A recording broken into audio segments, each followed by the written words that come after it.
She was the last survivor of a family that tore itself apart. What began as quarrels in the night grew into something darker. Brothers struck each other until the walls shook. Sisters clawed the walls during the nights, as if something inside them had taken over their bodies. Neighbors heard the sounds carry down the valley and began to move their homes further away, choosing distance over the dread of what they knew was happening. The violence no longer seemed human. Their bloodline seemed to devour itself, leaving nothing human behind. And through it all, one girl from the family survived.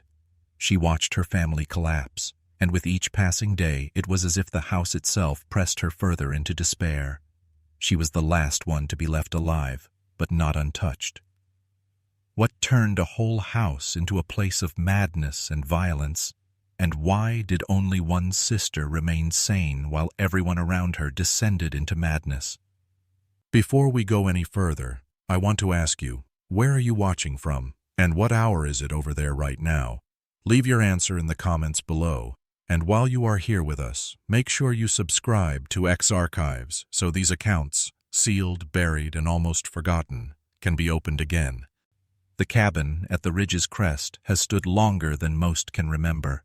Its walls sag inward, its roofline leans, and its chimney breathes only at night, releasing a thin thread of smoke that dissolves quickly in the cold air.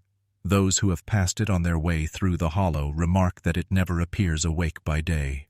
Curtains hang thick over the windows, and no sound rises from within. The structure feels less like a home than a mausoleum that has forgotten to empty itself. Inside, one woman remains. She has outlived her parents, her brothers, her sisters, and every cousin who once crowded the yard below. Neighbors say she looks preserved rather than living, her face pale and her body moving with a stillness that unsettles more than age. To call her a survivor is accurate in the strictest sense, but it does not capture the air around her. It is said she does not simply inhabit the house, she haunts it. Accounts describe her days as circular, rutgers, repeating without variation. At dawn, she carries water from the same spring. At dusk, she tends the fire with the same slow rhythm. The rooms she moves through are layered with dust, but nothing has been disturbed. Beds still bear the shapes of those who once slept there, dishes remain stacked in corners, and trunks stand unopened. Each object belongs to someone gone, and yet nothing has been removed. It is as though the house refuses to shed its occupants, and she refuses to free it. Travelers speak of seeing her shadow drift from room to room long after the last light has faded. They insist it moves with a weight far older than her body. Some claim she seems less like a woman, and more like the lingering shade of her entire family bound together. Those who meet her eyes are left uneasy, not because they see madness, but because they see clarity. Clarity in someone who should not still be here. Later accounts, written by ministers and travelers, described how she never spoke of herself, only of the place. When asked about her life, she was said to reply that she belonged to the ridge and that the ridge belonged to her. Her silence on every other matter grew heavier as the years passed, until words became unnecessary. The house spoke through its decay, the yard through its emptiness, and she through her very survival. Her presence unsettled even those who claimed not to believe in curses. The hollow was dotted with other homes, yet none bore the same atmosphere. Doors would shut earlier when the glow of her chimney was spotted, and children were told not to glance toward the ridge after dark. What terrified most was not what was visible, but what was remembered. That cabin had once been full, loud with children, alive with activity. To see it inhabited by only one woman was to be reminded of what had been lost, and of what might still be concealed within. Time she crossed paths with others, it was said her eyes lingered too long, as if she was measuring them against faces long gone. Some felt she was searching for resemblance, for echoes of her own blood in strangers. Others insisted she was waiting, not for company, but for an ending that refused to arrive. Her life was not sustained by joy or fear, but by endurance, and endurance itself had become monstrous.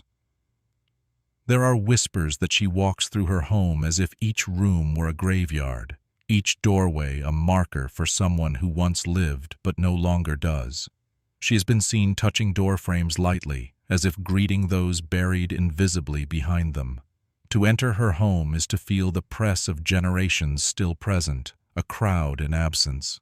She remains there still, alone, preserved by silence. But within her, memory stirs.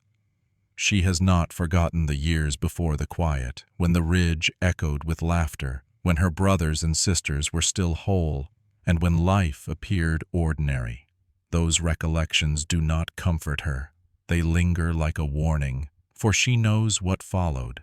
Illness that came without cause, madness that struck without warning, and kin who changed before her eyes. She remembers how one by one they were taken until she alone remained. The silence that binds her now is built on their absence, and she feels it pressing closer with each year. And as the night deepens around her, she recalls the sound of their voices in the yard, the games they played in the sun, and the way they looked before ruin began. In the stillness, she knows the story must begin not with her survival, but with the children they once were, and the sickness that descended on them one after another.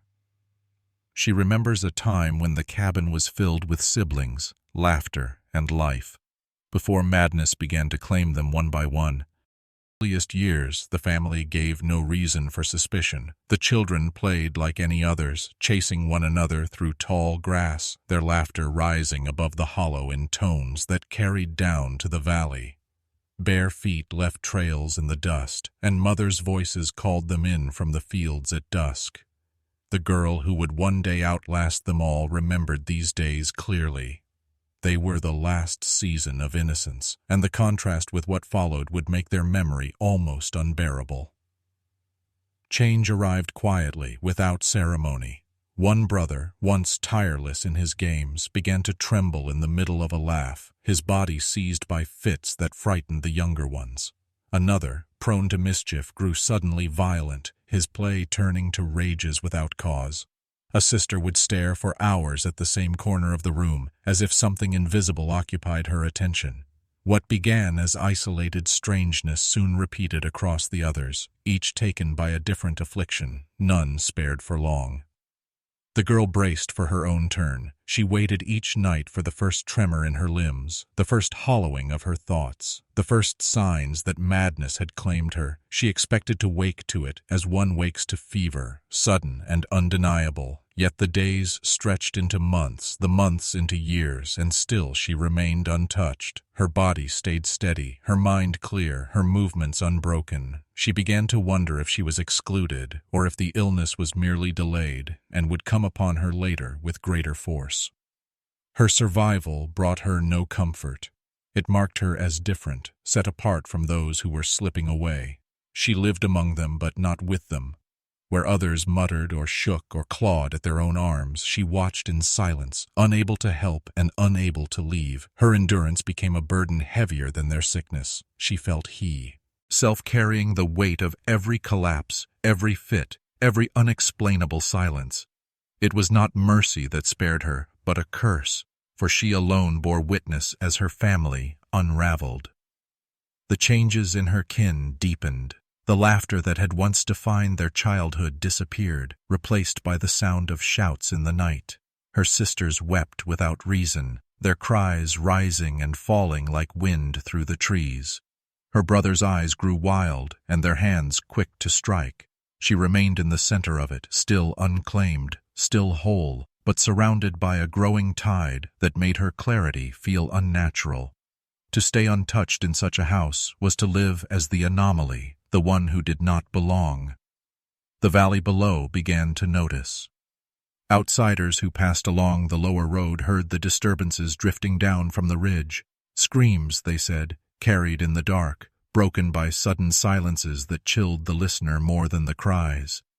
It was whispered that something had changed in the family, that ordinary illness did not explain what had taken hold. The girl heard these whispers too, repeated by neighbors and travelers, though she never spoke of them herself.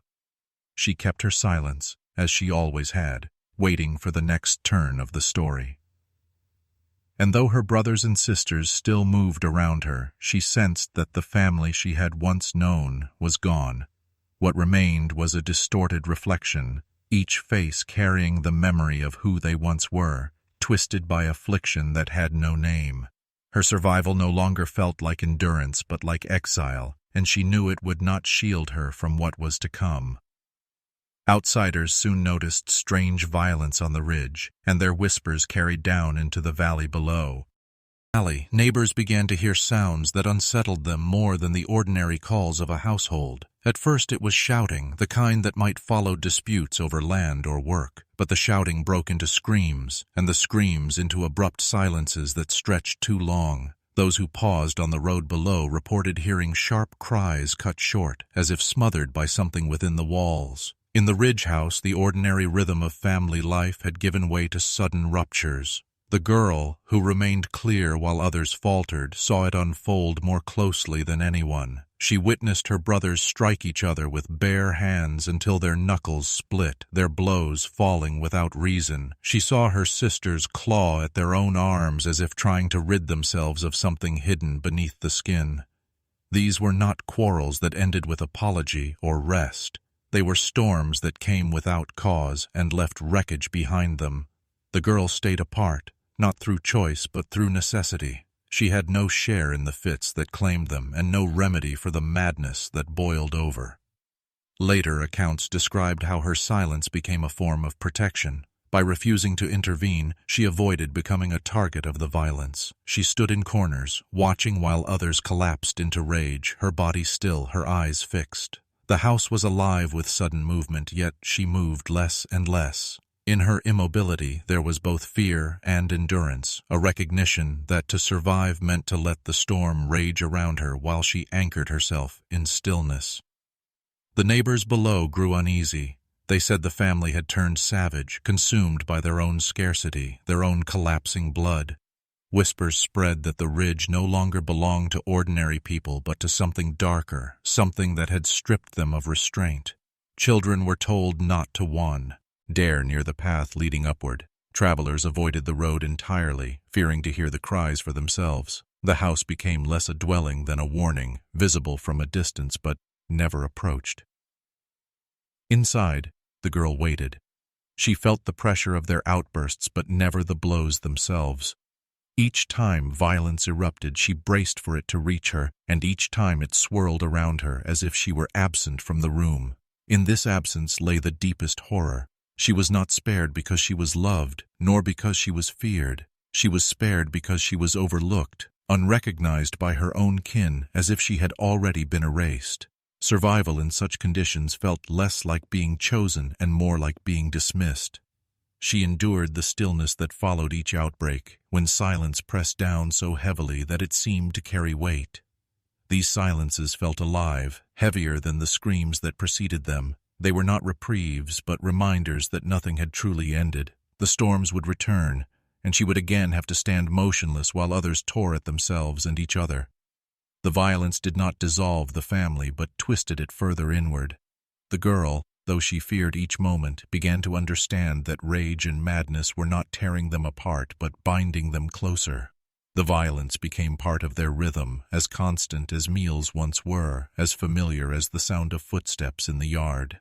To be a member of the family was to be caught within it, and to resist was to be set apart, as she already was. The girl's silence stretched into years, her memories filling with more cries than words. She grew into the role of the watcher, carrying a clarity that marked her as an outsider in her own bloodline. Yet she knew that even in the shadow of this madness, the family did not abandon their oldest custom. They still sought to bind themselves in ways that defied reason. Yet even in the shadow of madness, the family held marriages, as if binding themselves tighter was their only answer. Violence thickened in the ridge house. Another ritual continued, as though nothing had changed. The family still arranged unions among themselves, binding cousin to cousin under the dim glow of candles. No outsider was permitted to witness. The ceremonies took place in silence, broken only by the whispered exchange of vows, the same names spoken again and again until the words themselves felt worn. The girl stood at the edges of these nights, her body caught between shadow and light, knowing her turn would come. She watched as each match was chosen, not for love or comfort, but for the purpose of keeping the circle unbroken. She heard the same rings pressed onto fingers, saw the same gestures repeated, and felt time collapsing inward. Each union seemed less a celebration than an act of entrapment, locking the family tighter against the world outside. Later accounts suggested the girl dreaded these ceremonies more than the outbreaks of violence that rattled the household. Screams could be endured, blows could be avoided, but the certainty of repetition, the knowledge that she too would one day be pulled into the circle, sat heavier than fear. Her survival marked her as different but not exempt. The family's custom would eventually claim her, and she knew that to refuse was impossible. The atmosphere during these nights was described as oppressive. The candles sputtered against the drafts, the walls pressed close, and every face mirrored another, too similar, as though the same blood had been copied over and over. The girl's eyes lingered on her siblings, seeing not individuals but reflections folding in on themselves. She began to feel the ceremonies were less about binding two people than about binding the family into one indistinguishable body, tightening until no one could escape. What unsettled her most was not the ritual itself, but the silence that followed. After the vows were spoken and the candles extinguished, the house settled into a stillness that felt unnatural. The brothers and sisters who had screamed and struck one another hours before now lay quietly in their beds, as if pacified by the act. She wondered if marriage was less tradition than sedative, a way of containing the madness rather than curing it. The girl bore witness to these nights with increasing dread. Her body remained clear of the sickness, but her mind filled with visions of what her future would be if the circle turned toward her. She could not imagine a way out. To live on the ridge was to be trapped, and to be part of the family was to be chosen sooner or later, for binding. She felt herself already marked, though no words had been spoken over her yet. These thoughts weighed on her each morning after, when the family resumed its strange rhythm as if nothing had happened.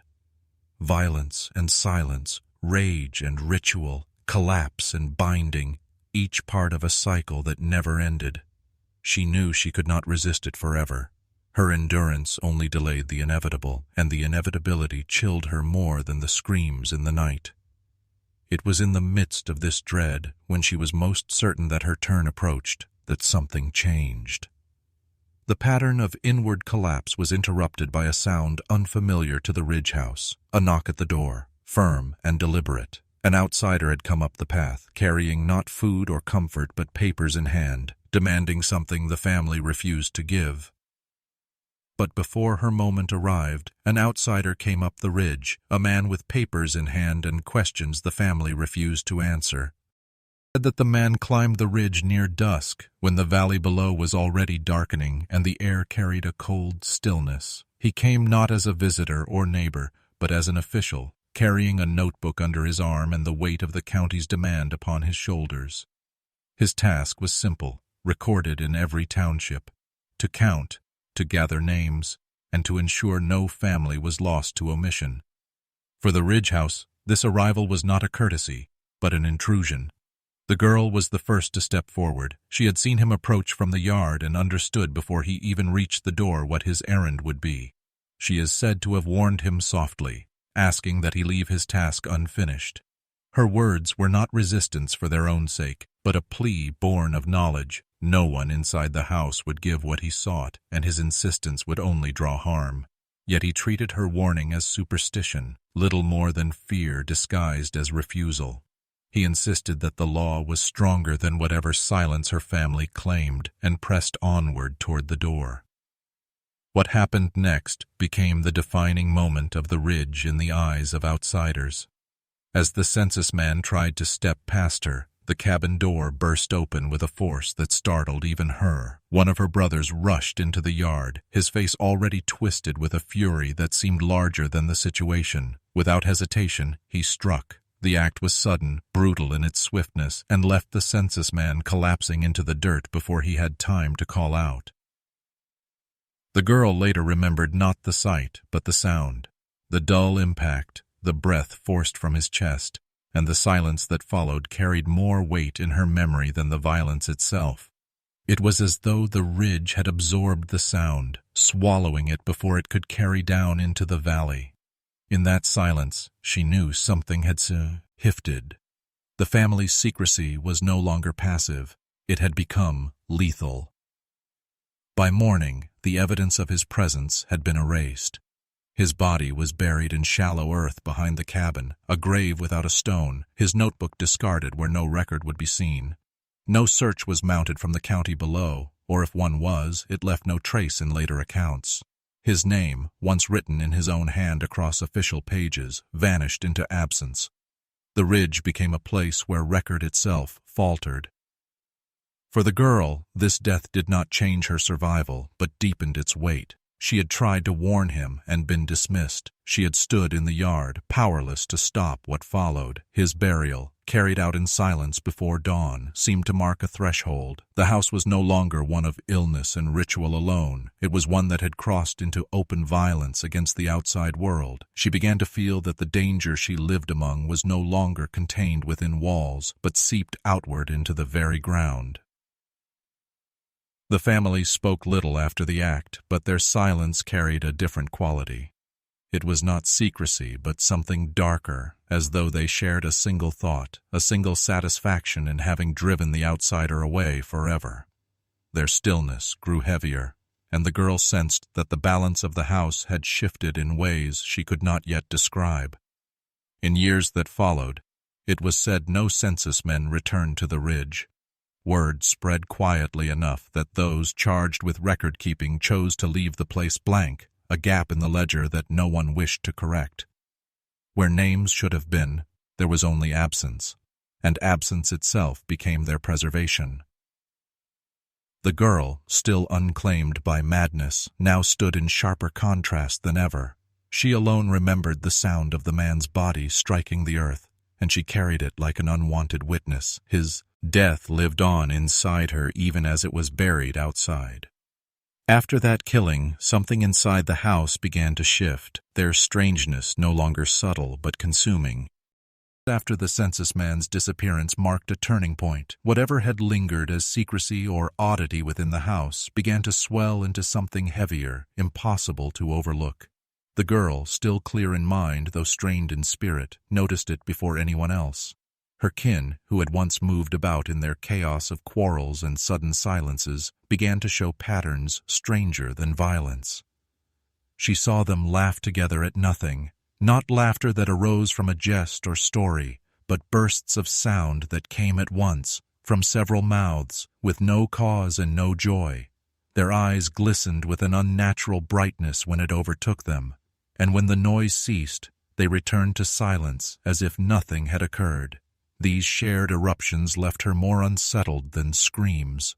Screams belong to human rage, but these fits belonged to something else, something that seemed to use them for its own amusement.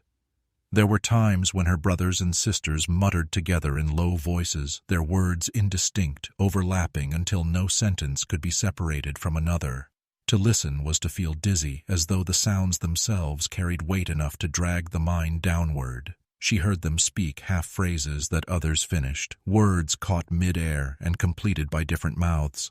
It was as though they no longer possessed individual thoughts, but shared one mind, fractured into many tongues. Most chilling were the moments when they turned in unison toward the same corner of the room, their eyes fixed upon nothing visible, their bodies rigid, their breathing shallow. The girl followed their gaze each time and found only emptiness. Yet their focus was so absolute that she began to feel there was something present, invisible to her but clear to them. These episodes ended abruptly, with no explanation, leaving her alone with the certainty that she had been on and excluded from some vision. Their movements shifted as well. Where once they had moved with the natural awkwardness of hunger and illness, their gestures grew jagged, mechanical, almost rehearsed.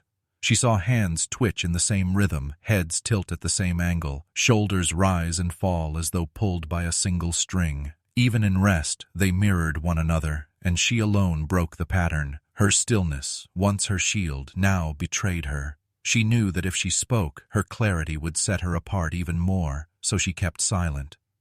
Later accounts described how this silence became her survival, but also her curse. By refusing to join their murmurs, she avoided notice. Yet by holding her tongue, she marked herself as the anomaly, the one who did not belong to their strange new unity. Her isolation deepened until she felt less like their sister than like a stranger stranded among people who shared one mind, not her own.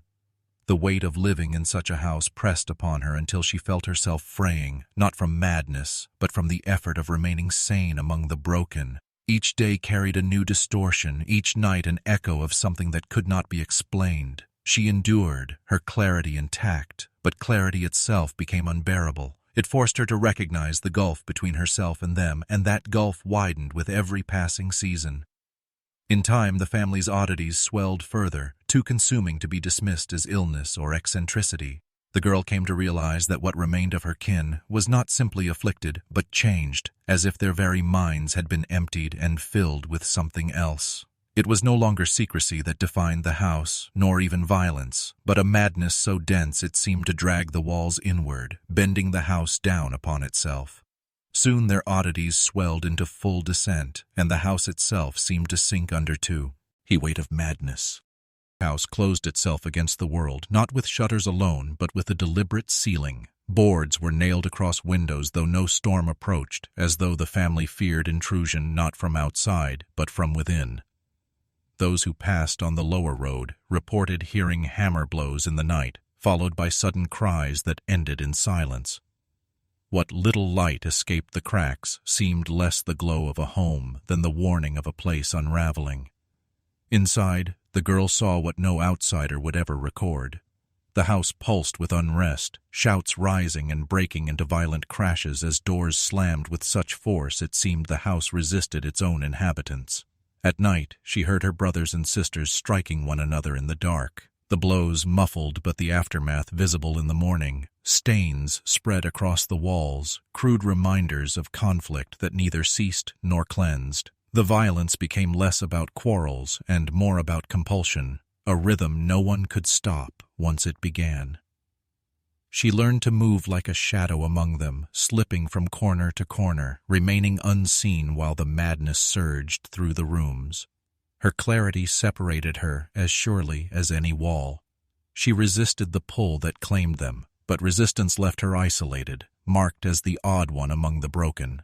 To live untainted was to live unseen, and she wondered often if her invisibility was its own curse.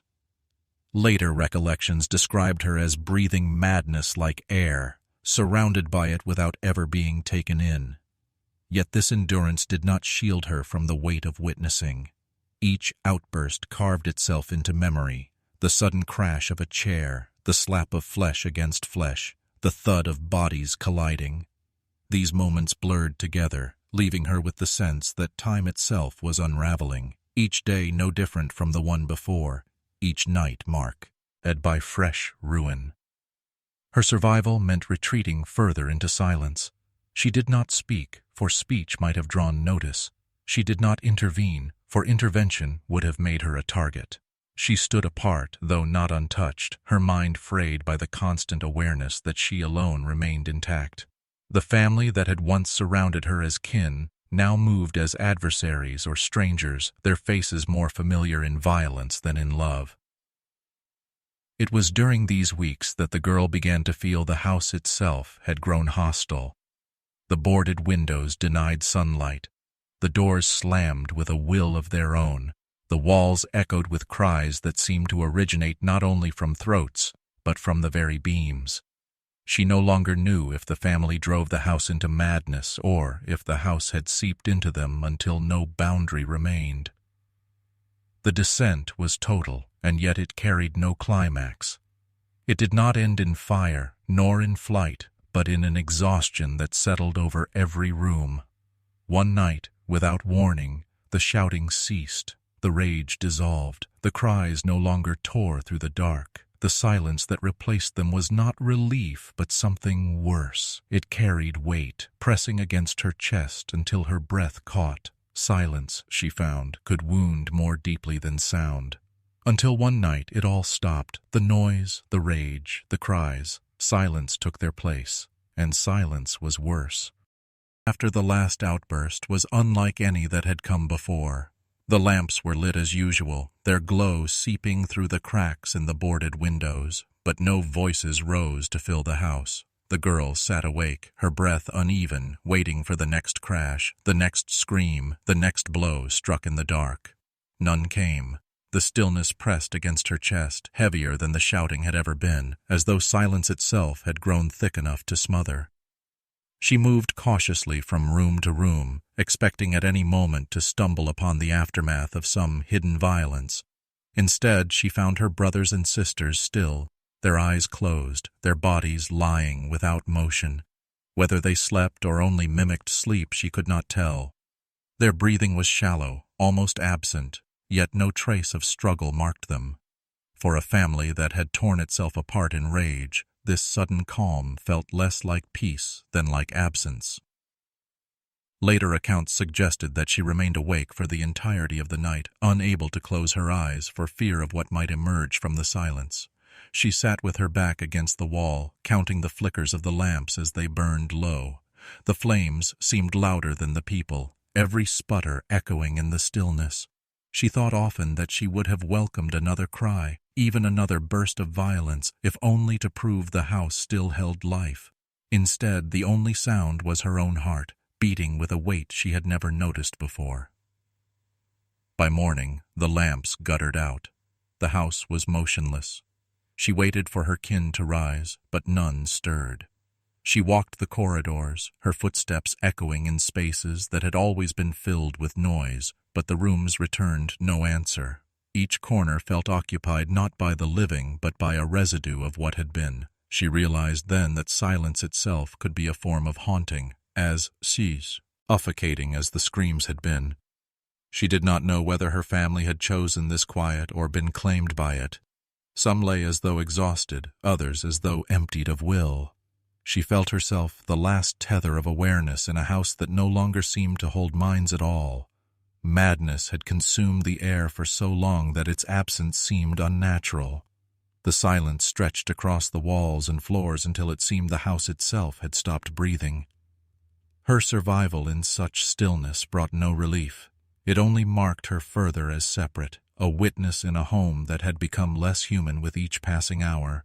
She felt the weight of memory pressing closer, as though every scream and every cry had sunk into the boards, leaving her alone with their residue. In that silence, she carried not just herself, but the echo of everything that had ended. The valley below noticed the change as well. Where once the cries had carried, there was now nothing, a void that unsettled those who passed along the road. They said the house had died, though the chimney still whispered smoke at dusk. What lived there now was no longer family, but something quieter, something that waited. For the girl, the silence was not the end, but a preparation. She sensed that something lay ahead, some act that would mark the transition between noise and absence. The house was too heavy with quiet to remain as it was. She felt it in her bones. The stillness was not conclusion, but prelude. And then, behind the cabin, mounds began to rise where the earth had been freshly turned. That followed the night of silence, the ground behind the ridge cabin began to change. Where grass had grown unevenly, mounds of fresh earth rose, small at first, then more numerous. They bore no markers, no stones, nothing to suggest identity. Each was a quiet erasure, a life once contained within the house now returned to soil. The girl watched them appear, one after another, until the yard felt less like a place of living than a field of shallow graves. Some of the work fell to her. She lifted the spade with blistered hands, breaking soil that resisted in the cold. The labor was not ceremonial, but desperate, hurried. She dragged bodies to the pits herself, those she had feared in life and pitied in death, covering them with the same indifferent earth.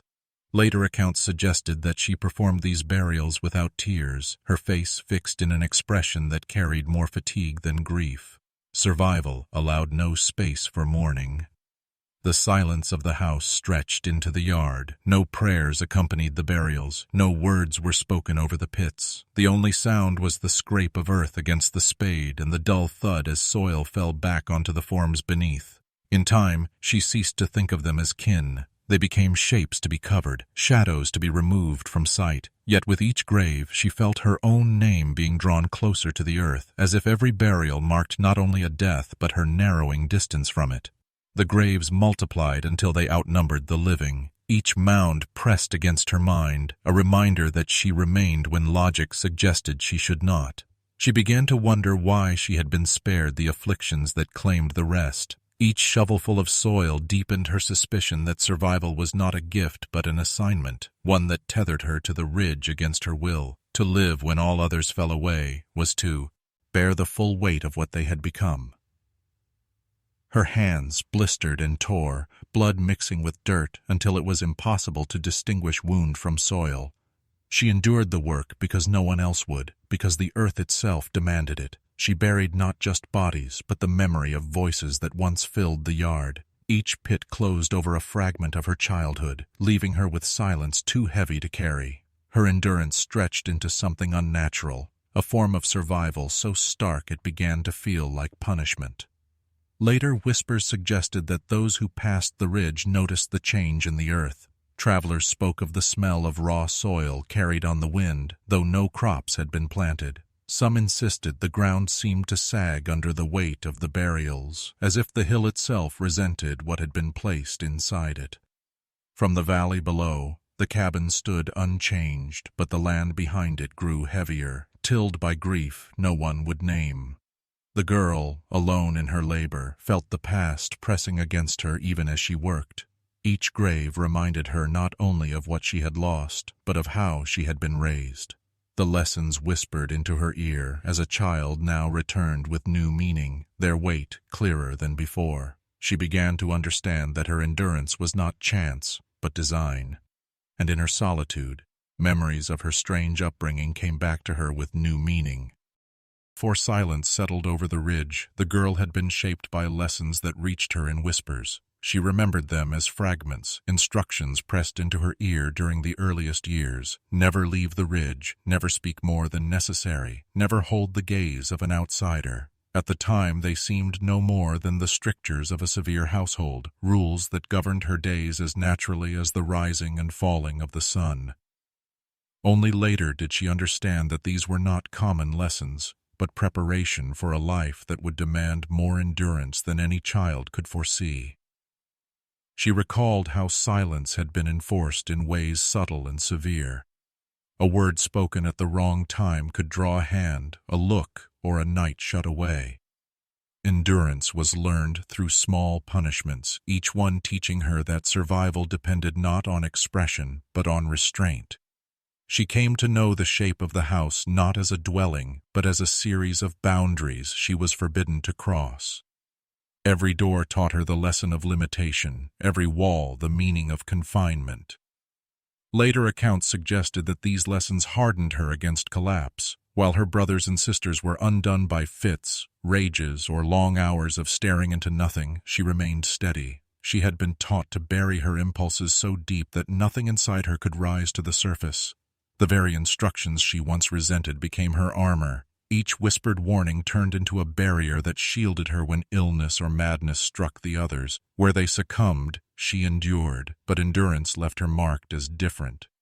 In remembering, she saw the design behind her childhood more clearly than she had at the time. She had been raised for solitude. Every warning that urged her away from outsiders had not been about protection from strangers, but about preservation of herself, the punish. Meant that silenced her had not been cruelty alone, but training in the art of withholding. She understood with a clarity that pained her that she had been molded into the role she now filled, the last tether, the lone survivor.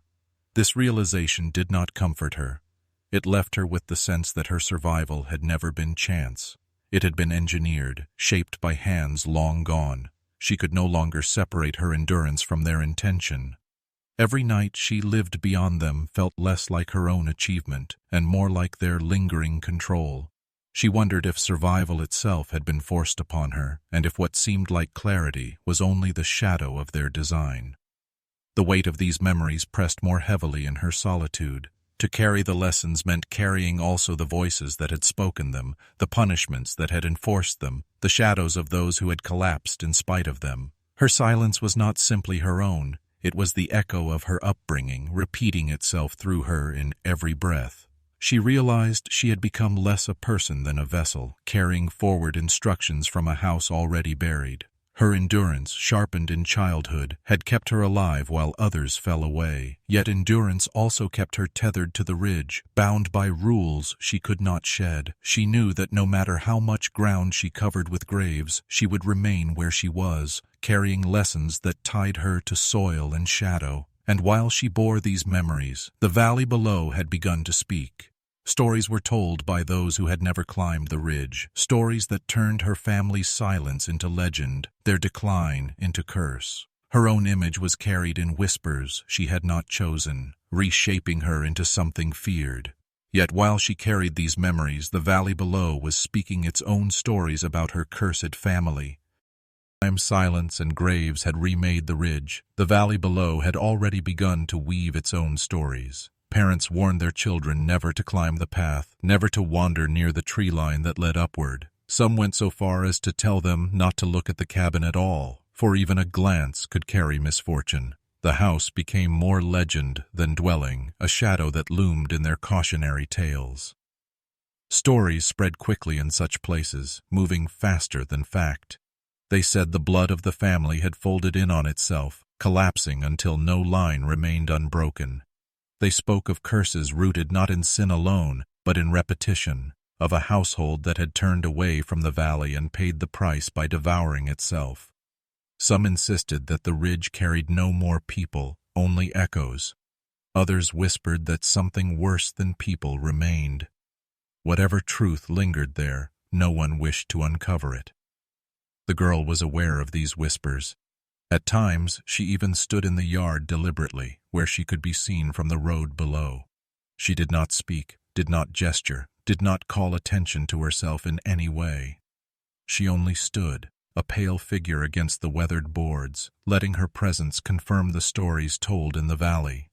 Those who caught sight of her swore her gaze followed them even after they turned away, the sensation of being observed clinging to them for hours. Later recollections describe her less as a woman than as a sentinel, a marker that the ridge was still occupied, even if what occupied it no longer resembled the living.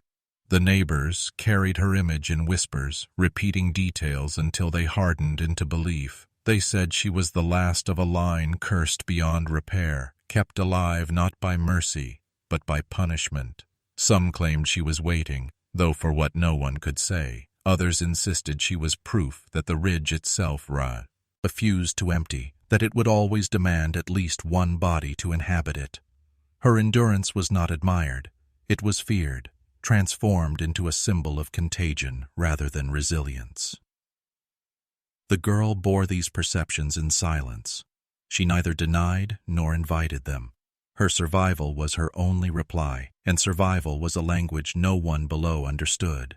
She carried within her the memory of every outburst, every silence, every burial, but what the valley saw was only the outline, a solitary figure, never speaking, never leaving, always present.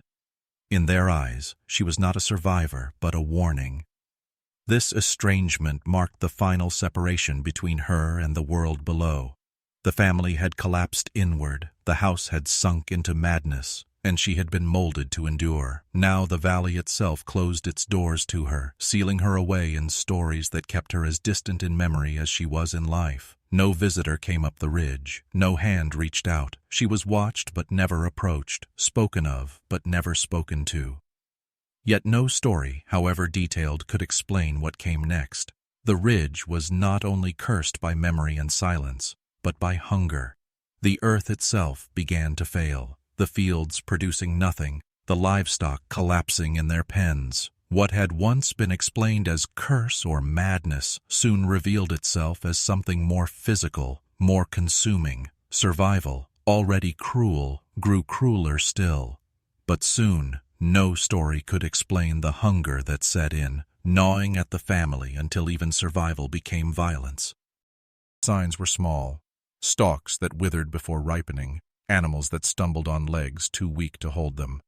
By the time the family noticed, it was already too late. The ridge turned against them, its fields barren, its pens filled with carcasses that collapsed without sound.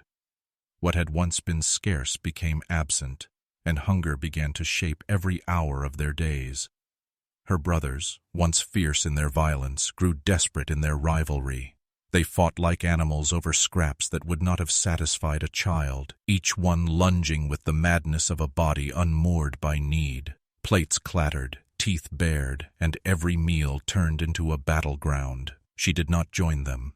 She waited until night, moving softly through the dark to take what little remained, feeding herself in silence while others slept. Hunger became her tutor, teaching her that survival was not about strength, but about patience. Her body thinned until she was little more than shadow. Her eyes hollowed, her skin pulled tight across her bones, yet she endured where the stronger ones faltered. In her stillness, she learned to pass unnoticed, to slip through rooms while her kin raged at one another. She became invisible in her own home, reduced to breath and bone, and in invisibility she survived. Later recollections described her as less a person than a wraith, wandering through the hollow of the house while the others devoured themselves. The hunger transformed the house as surely as it transformed its inhabitants. Walls that had once echoed with screams now pulsed with the sound of gnawing, scratching, and restless pacing. Every corner smelled of want, the very air thick with the scent of bodies burning themselves from the inside. The girl felt it pressing at her ribs, a hollowing that was both emptiness and persistence. Hunger stripped away every pretense, revealing what they had always been, fragile bodies bound by a failing line. One by one, her kin diminished. Their tempers sharpened into violence, their bodies gave out beneath them, and their eyes glazed with the haze of starvation. She buried what remained when she could, though not always with strength enough for depth. In her memory, the ridge became less a home and more a field of shallow graves, each one marking a fall that hunger had demanded. She survived them all, though survival tasted no better than the dirt she heaped upon their remains. Hunger bound her to life, not through mercy, but through cruelty. It pulled her onward, even as it tore her apart. She understood with growing dread that endurance was not salvation, it was a trap. Every night she lived was one more night condemned to carry witness. Every day she lasted was another measure of silence stretched against the hollowing of her kin. She did not outlast hunger. Hunger carried her forward when all others collapsed. In time, the valley whispered that famine had come to the ridge. They spoke of the cabin as a place already emptied, though they could not have known the girl still moved within its walls. No outsider climbed the path to see. No hand offered grain or aid. The family was left to vanish as quietly as the crops they had once planted. The ridge swallowed them, and no one below resisted. And as the year turned, the season prepared to finish what hunger had begun. The frost crept in early, sealing what little remained, sharpening the cold into another form of death. That famine prepared the way for a winter so harsh it would finish what hunger began. Fell early that year, drifting high against the cabin walls until the doors and windows were swallowed. The ridge lay buried beneath a white silence so heavy it muffled even the sound of breath. Inside, the air turned brittle with cold, every surface rimmed in frost. The girl fed the fire without pause, watching log after log disappear into flame, but the warmth never lasted. The house seemed determined to sink into the same stillness that claimed the land outside. Her kin, already thinned by hunger, grew quieter with each passing day. At first they muttered through their teeth, restless and feverish, turning in their beds as though trying to shake off the weight pressing down on them. Then, one by one, they stopped rising at all. The girl moved through rooms where bodies remained, stiff beneath blankets, their breath gone, their silence absolute. Later accounts would say she was the last to endure because she tended the fire, but she knew the truth. Endurance was not will, but curse. Night stretched endlessly. The cold whispered in ways hunger never had, urging her to lie down, to let her chest still, to surrender as the others had. She resisted not through strength, but through the motions drilled into her since childhood. She gathered wood, fed flame, moved from bed to bed, and continued in silence. Her breath was the only sound left in a house that had once groaned with rage. The windows remained boarded, but snow pressed hard against them until even the faint light of day disappeared.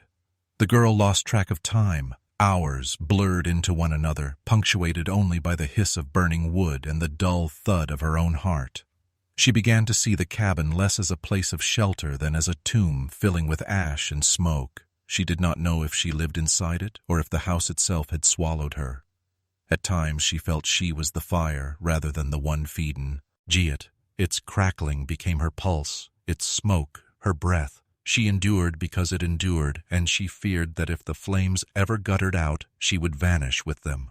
She moved with ritual precision, placing each log as if the act itself bound her to life. Survival became no longer a choice, but an endless repetition of tending flame in a house emptied of all else. When snow softened in the thaw, she was the only one left to see it. The boards still clung to the windows, but she felt the air shift, heard the distant trickle of water where ice gave way to earth. Her kin remained beneath blankets and shallow graves, their silence permanent, their hunger finished. She alone sat upright, gaunt and hollow-eyed, waiting for something to arrive that was not silence. And when it did, she found herself unprepared.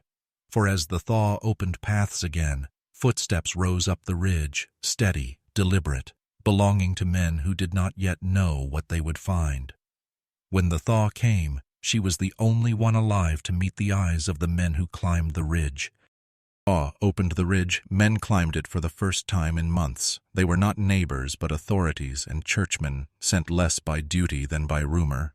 What they found unsettled them before they even reached the cabin. The snow lay uneven, as if earth had been disturbed beneath it, and the silence was too complete, untouched by the ordinary sounds of spring. The house waited like a monument, boarded and dim, its chimney still breathing faintly against the cold air. Inside, she sat alone. Her figure was thin to the point of vanishing, her eyes sunken, her face carved into the stillness of someone who had endured too long. The fire behind her had burned down to ash, yet she remained near it, unmoved, as if heat and cold were both equally distant to her now.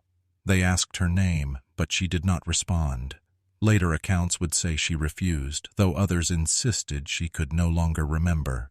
She gave no sign of recognition, no indication that words mattered. The walls themselves spoke in her silence. They were carved with repeating names, etched so deeply into the wood that splinters curled outward where her hands had pressed them again and again. Whole lines repeated until they blurred, names of kin long gone, written as if memory could only be preserved through repetition. The cabin resembled less a home than a record, an archive of loss etched into its own bones. The men were not prepared for the sight. They had expected hunger, perhaps death, but what they found seemed closer to ritual. The survivor sat amid ashes and silence, the last witness to a family that had collapsed inward upon itself. Her stillness unnerved them, for it seemed less like exhaustion than defiance. She belonged not with the living who questioned her, but with the dead whose names she carved. They left unsettled, carrying with them accounts that diverged even in their details. Some described her as pitiable, a figure broken by hardship. Others spoke of fear, insisting her gaze was too steady, that she looked through them as though they were no more real than shadows. None could decide whether she was a remnant of humanity or its absence. They carried her story back to the valley, but none returned to carry her down. She remained, anchored to the ridge by silence and names. The world below moved on, speaking of famine, madness, and curses, but the girl endured beyond the reach of explanation. Time passed around her, but within the cabin it seemed to pause, fixed in the repetition of her carvings. She became less a woman than a symbol, a living remnant of a family erased by its own blood. And though authorities closed their books and the churchmen their ledgers, she remained in the cabin, untouched and unclaimed, her presence defying even their attempt at conclusion. Those who later dared to glance up from the valley swore the house still breathed smoke, as if the fire had never ceased, and that her shadow still lingered in the yard. And still she remains, even now, the living remnant of a family erased by its own blood. The ridge is quieter than ever, but she remains. The cabin leans as though it should have collapsed long ago, yet it endures, held upright by the same stubborn presence that has resisted time. Travelers who stray too near say they see her in the yard, seated or standing, her stillness so complete that at first they mistake her for stone. When she moves, it is not with the rhythm of ordinary life, but with the unbroken calm of someone preserved. Her eyes are said to hold centuries of memory, though she has lived no more than her share. Some swear they see the weight of generations reflected in them, as if her gaze contains the madness, hunger, and silence of every brother and sister lost. Others say her silence is heavier than words, for it is not the silence of ignorance, but of someone who knows more than can be spoken. She answers nothing, and in that refusal she unsettles more than if she had confessed everything. The valley below has long since moved on, but she has not. Children who grow into parents still warn their own not to wander toward the ridge, not to glance too long at the cabin's shadow. Yet the survivor endures within it, her presence defying the natural course of time. She has outlasted her family's collapse, their violence, their graves, and even the voices of neighbors who once whispered about her curse. What she has not escaped is the ridge itself. It holds her as firmly now as it did when she was a girl, binding her not with force, but with the weight of her own survival. Those who glimpse her describe her as unchanged across years.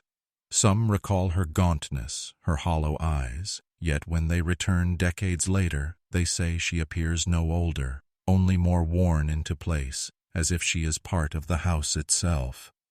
The suspicion grows that endurance has become something more than life, that she has crossed into another condition where time cannot her. To others, she is no longer a woman, but a record, living flesh turned into testimony. Her survival remains the final, unanswered question. Was she spared to preserve her family's name, to carry it forward when all others had perished? Or was she left behind as its grave, condemned to bear the memory alone until memory itself erodes her? The ambiguity has never been resolved, for she offers nothing to dispel it. She sits in the cabin among walls scarred with names, the carvings deepened by her own hand and yet unreadable to anyone who dares look. The cabin breathes faintly still, its chimney thin with smoke, though no one can recall seeing wood carried inside. Some say the fire has never gone out since the winter of silence, that she feeds it without ceasing, bound to it as to her own pulse. Others insist that the smoke is not of firewood but of something else, a vapor rising from ashes too old to burn. In either case, the cabin endures because she endures, and she endures because the cabin will not release her. Accounts differ, but unease remains constant. The ridge does not let her go, nor does she release it. She exists at the edge of both memory and erasure, an artifact alive yet belonging more to the dead. And those who see her carry that unease away with them, unable to say whether she is warning, punishment, or merely proof that some histories cannot be buried. The story ends, but the unease lingers, because what lives on in her cannot be measured, only endured. Make sure you like this video and subscribe to X Archives so these stories, sealed, buried, and almost forgotten, can be opened again.